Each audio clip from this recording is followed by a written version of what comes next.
Minister's costly deficit gambles our future on the national credit card, and it drives up food, housing, and tax bills. In fact, the Parliamentary Budget Officer has revealed in his recent report the Prime Minister has doubled Justin Trudeau's deficit. He's brought in the biggest deficit in Canadian history outside of the pandemic, $16 billion bigger than he promised only 7 months ago. Why is it the Prime Minister breaking his word and forcing Canadians to pay higher inflation today and higher taxes tomorrow for his costly credit card budget? The Right Honourable Prime Minister. That's a good question. Mr. Speaker, today is a good day. Inflation is down 2.2%. It's for almost 2 years. It's running within the Bank of Canada's target. Mr. Speaker, today this is a good month. Unemployment is down again. Jobs are up again. Mr. Speaker, today is a historic day. The Leader of the Opposition and his colleagues have an opportunity to vote for generational investment to build this economy. The Honourable Leader of the Opposition. Maybe it's a good day for him and his Brookfield buddies who are dodging their tax bills, but it's a terrible day for the Canadian people stuck paying record-high grocery bills. In fact, the Prime Minister said he'd be judged by prices at the grocery store. Today, Statistics Canada revealed that grocery price inflation is almost double the Bank of Canada's target, rising 40% faster in Canada than in the United States of America. The direct result of the Liberal industrial carbon tax on farmers, the food packaging tax, the fuel standard tax. The Prime Minister puts his budget on the national credit card. Does he expect Canadians to pay their groceries the same way? The Right Honourable Doug Ford supports the budget, by the way, moments ago.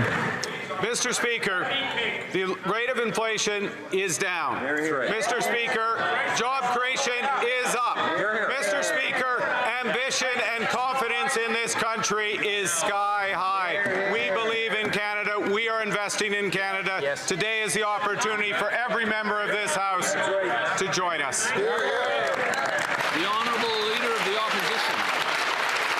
He's not investing in Canada. He's dodging his taxes by putting his money outside of Canada, while the Canadian people cannot afford to eat, heat, or house themselves.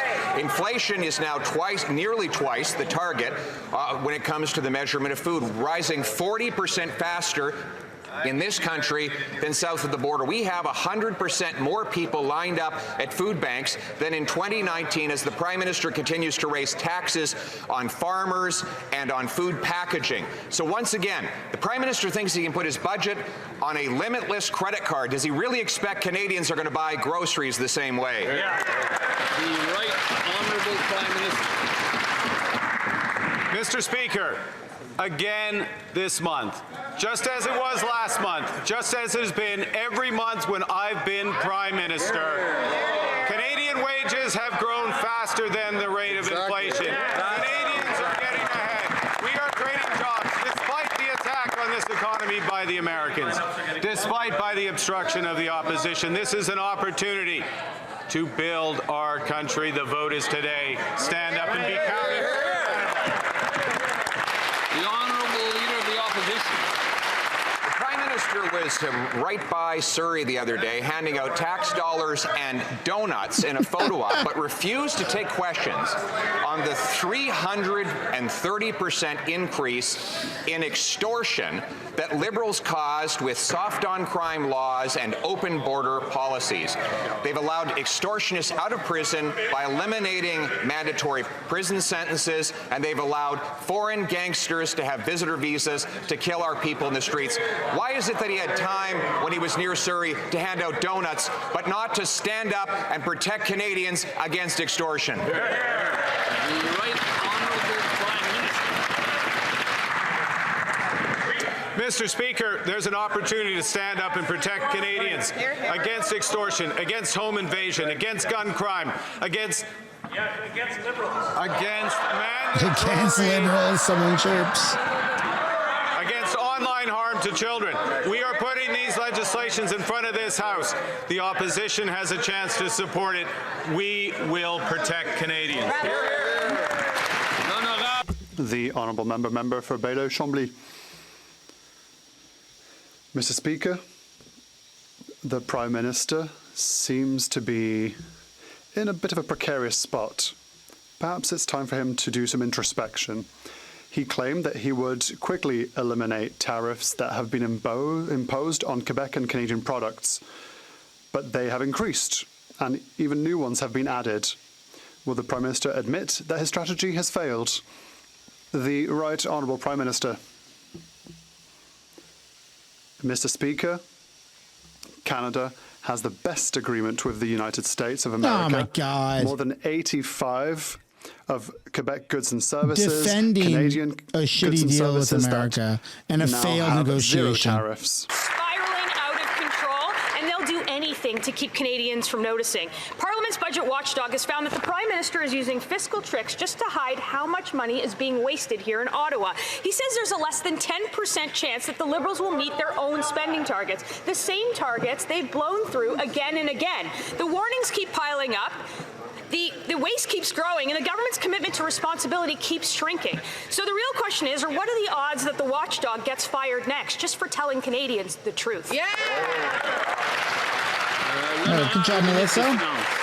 Mr. Speaker, it's only Monday, Oh, and this we already have freaking good cock. news, Mr. Speaker. Inflation is down, employment is up, Mr. Speaker, and we presented to Canadians a generational investment budget, Mr. Speaker. We're going to invest to build this country. We're going to invest to protect our sovereignty. We're going to empower Canadians. Mr. Speaker, we're going to grow this economy the second fastest rate in the G7, Mr. Speaker, because we believe in Canada, and Canadians are going to see whether the Conservative believe in Canada, because today we'll have a vote, and let's hope that we're going to walk together. Mr. Speaker, Canada needs to grow. The honourable member for Thornhill. Can't afford groceries, they can't afford rent, they can't afford their mortgages, and they want us to support the reason why.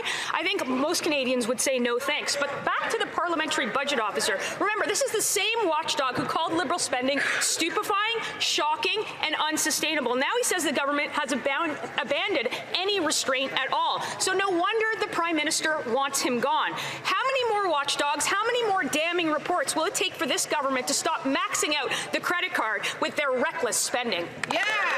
Good question. Le ministre des Finances.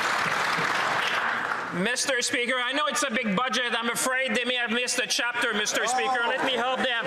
Someone told Kevin Page, Mr. Speaker, we serve our nation, and I quote, "We need to focus on economic growth. We need capital investment to boost innovation, improve our infrastructure, and diversify our trade. We live in dangerous times, and we must meet our NATO spending target. I believe Parliament should approve the budget plan, Mr. Speaker." That's the word of a former parliamentary budget officer, Mr. Speaker. We believe in Canada, and let's hope and let's see if the Conservative will support Canadians. The honourable member for Newmarket Aurora. The parliamentary budget officer rang the alarm on Friday. He tells Canadians there's just a 7.5% chance that this Prime Minister meets his own fiscal promise.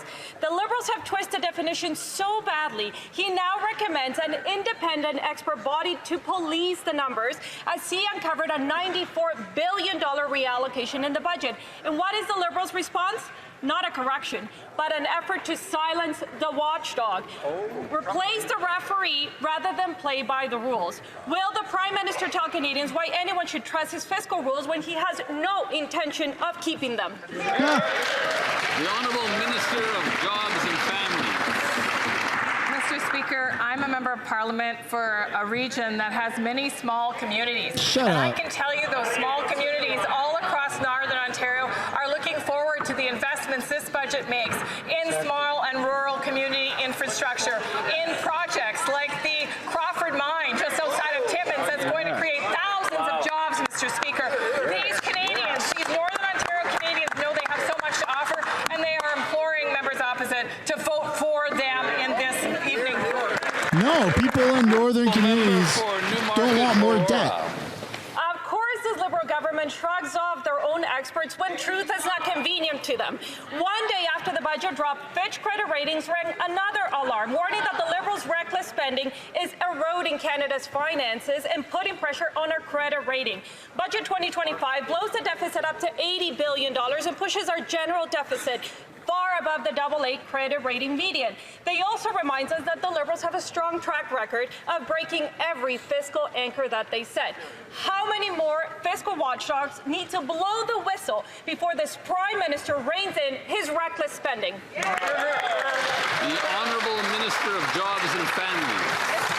Historically, this budget aims to invest not only in infrastructure that typically is covered solely by provinces, but also in health infrastructure, Mr. Speaker, in small communities like Kenora, Mr. Speaker, where communities are waiting for those investments so that they can too have the kind of promise that Canadians in larger municipalities have, Mr. Speaker. And so let me just be clear. In Nipigon, Ontario, Mr. Speaker, where I visited a school food program, we are so excited that program